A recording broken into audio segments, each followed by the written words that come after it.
رسول الکریم اما بعد فاعوذ باللہ من الشیطان الرجیم بسم اللہ الرحمن الرحیم معزز سامعین اکرام اور عزیزان گرامی قدر، اللہ رب العزت کا شکر ہے اور اس کی توفیق سے اللہ تبارک و تعالی نے ہمیں مسلمان بنایا، انسان بنایا اور اس سے بڑھ کر حضور نبی اکرم صلی اللہ علیہ وسلم کا غلام بنا دیا۔ دوستو، آج کا ہمارا جو ٹاپک ہے وہ یہ ہے کہ ہم نماز میں اکثر اللہ تبارک و تعالی سے دعا مانگتے ہیں، اے باری تعالیٰ ایاک نعبد و ایاک نستعین، اے باری تعالیٰ ہم تیری عبادت کرتے ہیں اور تجھی سے مدد مانگتے ہیں۔ اس میں کوئی شک نہیں، کیوں کہ اللہ تبارک و تعالیٰ نے فرمایا عبادت میری، ریاضت میری، بندگی میری، سجدہ میری ذات کو، کیوں کہ اللہ تبارک و تعالیٰ کے علاوہ کسی کو سجدہ نہیں کیا جا سکتا۔ اس بات پر پوری کائنات متفق ہے، ہر مذاہب متفق ہے، ہر مسلک متفق ہے کہ سجدہ صرف خالق کائنات کو ہے۔ اب ہم آگے چلتے ہیں کہ اے باری تعالیٰ، سجدہ تو نے کہہ دیا کہ مجھے کرو، عبادت میری کرو، مدد مجھ سے چاہو، ہر چیز مجھ سے مانگو، یہ تو کر دیا نے۔ اب مولا اس کے بعد ہم کیا کریں؟ تو اللہ فرماتا ہے کہ اس کے بعد میرے بندے جب تو یہ کام کر لے، اس کے بعد تو کیا کر، اس کے بعد پھر تو کہہ مجھ سے کہ صراط الذین انعمت علیہم، کہ اللہ تو مجھے سیدھا راستہ دکھا۔ اللہ اپنے بندوں کو فرما رہا ہے کہ پھر مجھ سے یہ طلب کرو کہ مجھے اللہ تو سیدھا راستہ دکھا۔ پھر وہ سیدھا راستہ کون سا ہے؟ پھر اللہ فرماتا ہے کہ اب میں تجھے بتاتا ہوں کہ سیدھا راستہ کن لوگوں کا ہے۔ تو پھر اللہ کہتا ہے کہ تو نے راستہ اگر مجھ سے طلب کرنا ہے، مجھ سے مانگنا ہے کہ میں تجھے وہ راستہ دکھاؤں، تو وہ راستہ فقط ایک ہے، تو ان لوگوں کا راستہ مانگ انعمت علیہم، کہ جن کے اوپر اللہ تو نے انعام کیا تھا۔ اب دوستو، اللہ نے انعام کن لوگوں پر کیا؟ کیا اللہ انعام ہم پر کرتا ہے؟ ٹھیک ہے کہ ہم نماز نہیں پڑھتے، ہم زکوٰۃ نہیں دیتے، ہم حقوق اللہ کا احترام نہیں کرتے، ہم غرض ہر جو چیز ہے جس سے اللہ نے منع کیا ہم کرتے ہیں، کیا ہم وہ انعام یافتہ لوگ ہیں؟ نہیں، ہم انعام یافتہ لوگ نہیں ہیں، بلکہ انعام یافتہ لوگ اگر ہم نے پوچھنا ہے کہ وہ کون ہے، کن لوگوں کا راستہ ہے، تو اللہ تبارک و تعالیٰ فرماتے ہیں قرآن کے 18ویں پارے میں کہ اگر تم جاننا چاہتے ہو کہ وہ کون لوگ ہیں، تو وہ لوگ وہ ہیں ان الذین قالوا ربنا اللہ ثم استقاموا، وہ لوگ وہ ہیں کہ جنہوں نے کہا رب ہمارا اللہ ہے۔ کون ہے؟ کوئی اور نہیں، رب اللہ ہے۔ پھر اس وحدہ لا شریک کے اوپر، اس اپنے وعدے کے اوپر وہ ڈٹ گئے، وہ قائم ہو گئے، وہ اسی بات پر پختہ کھڑے رہے۔ ثم استقاموا، پھر انہوں نے استقامت اختیار کر دی۔ پھر آگے اللہ کیا فرما رہا ہے؟ اللہ فرما رہا ہے جب وہ اس بات پر پکے ہو جاتے ہیں تو پھر میں کیا کرتا ہوں، تتنزل علیہم الملائکہ، ٹھیک ہے کہ میں ان کے اوپر ملائکہ کا نزول شروع کر دیتا ہوں۔ کن کے لوگوں کے اوپر؟ کہ جنہوں نے راستہ طلب کیا اللہ سے، پھر اللہ نے ان کو ان لوگوں کے راستے کے اوپر چلنے کی ہدایت کی۔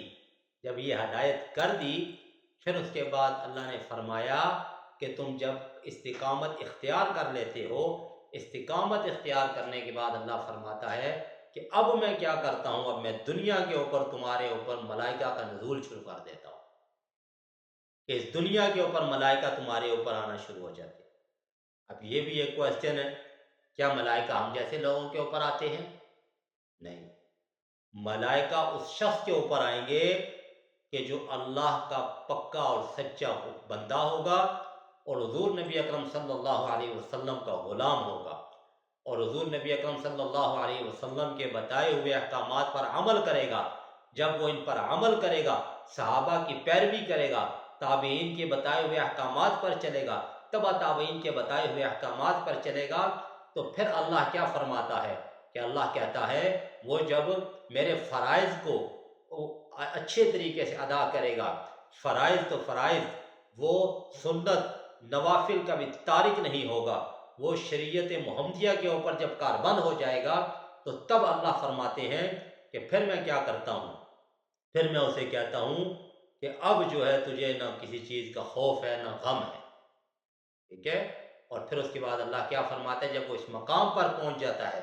پھر اللہ کیا فرماتے ہیں، پھر اللہ فرماتے ہیں کہ میں اس کو اپنا دوست بنا لیتا ہوں، میں اس کو اپنا ولی بنا لیتا ہوں۔ پھر اللہ فرماتے ہیں کہ جو شخص میرے اس بندے کے ساتھ بغض رکھتا ہے، تو حدیث قدسی میں آتا ہے من عاد لی ولیا فقد آذنتہ بالحرب، کہ جو شخص میرے ولی کے ساتھ، میرے دوست کے ساتھ بغض رکھتا ہے تو میں اس کے ساتھ اعلان جنگ کر دیتا ہوں۔ اب دوستو سوچو کہ ہم کسی چودھری کے ساتھ لڑ پڑیں، کسی ملک صاحب، کسی بڑے بیوروکریٹ کے ساتھ لڑ پڑیں،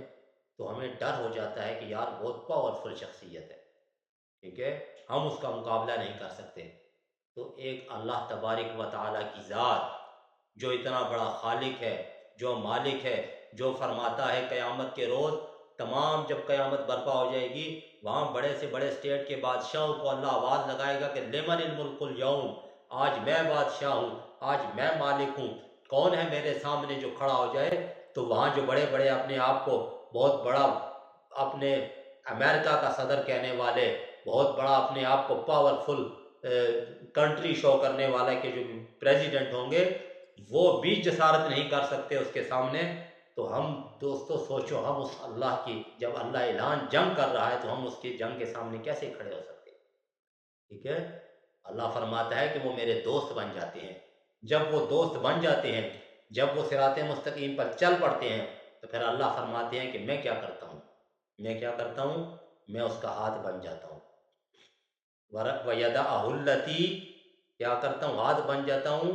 یبطش بِہَا، کہ جس ہاتھ سے وہ پکڑتا ہے، وَرِجْلَهُ الَّتِي يَمْشِي بِهَا، میں اس کے پاؤں بن جاتا ہوں جن پاؤں سے وہ چلتا ہے، وَسَمَعَهُ الَّذِي يَسْمَعُ بِهِ، اور میں اس کے کان بن جاتا ہوں اس شخص کے کہ جس کانوں سے وہ سنتا ہے، ٹھیک ہے، اور میں اس کے کیا بنتا ہوں، میں اس کی آنکھیں بن جاتا ہوں جن آنکھوں سے وہ دیکھتا ہے۔ اب یہاں ایک سوال پیدا ہوتا ہے کہ اللہ تبارک و تعالیٰ تو اس ساری شبہات سے پاک ہے، ٹھیک ہے، اگر ہم تصور کر لیں کہ اللہ ایک انسان کی شکل میں ہے تو یہ شرک ہے، کیونکہ اللہ ان چیزوں سے پاک ہے۔ پھر اللہ فرما رہا ہے کہ میں اس شخص کا ہاتھ کیسے بنتا ہوں، ٹھیک ہے، پاؤں بنتا ہوں، آنکھ بنتا ہوں، کان بنتا ہوں۔ تو دوستو یہ اللہ تبارک و تعالیٰ اس میں یہ کرتا ہے کہ جو اللہ کا بندہ وہ اللہ کا ولی بن جاتا ہے، تو پھر اللہ فرماتے ہیں کہ میں اس کے ہاتھ میں وہ طاقت اس کو عطا کر دیتا ہوں کہ جب وہ دعا مانگتا ہے تو میں اس کی دعا کو رد نہیں کرتا، میں اس کو آنکھوں کی بصارت اتنی دور کر دیتا ہوں کہ وہ یہاں سے بیٹھ کے دور کی چیزوں کو دیکھ سکتا ہے، اور میں اس کے کانوں کی سماعت کو اتنا تیز کر دیتا ہوں کہ وہ یہاں بیٹھ کے کوسوں دور کسی کی فریاد آواز کو سن سکتا ہے۔ لیکن اس کے لیے اسے کیا چاہیے؟ اس کو چاہیے پہلے صراط الذین انعمت علیہم، کہ اللہ کا سیدھا بندہ بن کر اس راستے پر چلنا پڑے گا، اپنا تن من دھن اللہ کی رضا کے لیے قربان کرنا پڑے گا۔ جب وہ اس چیز پر آ جائے گا تو پھر اللہ تبارک و تعالیٰ ہر چیز اس کے قدموں میں ڈھیر کر دیں گے۔ تو اس لیے ہمیں اس فانی دنیا، وما هذه الحیات الدنیا الا لعب ولعب، یہ دنیا لعب و لعب ہے، کل من علیہا فان، یہ دنیا فانی ہے۔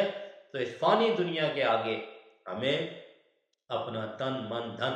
قربان نہیں کرنا چاہیے، بلکہ اللہ کی رضا کے لیے ہمیں اپنا سب کچھ قربان کر کے اللہ تبارک و تعالیٰ کے بتائے ہوئے احکامات پر عمل کرنا چاہیے۔ کی محمد سے وفا، تو نے تو ہم تیرے ہیں، یہ جہاں چیز ہے کیا لوہو قلم تیرے۔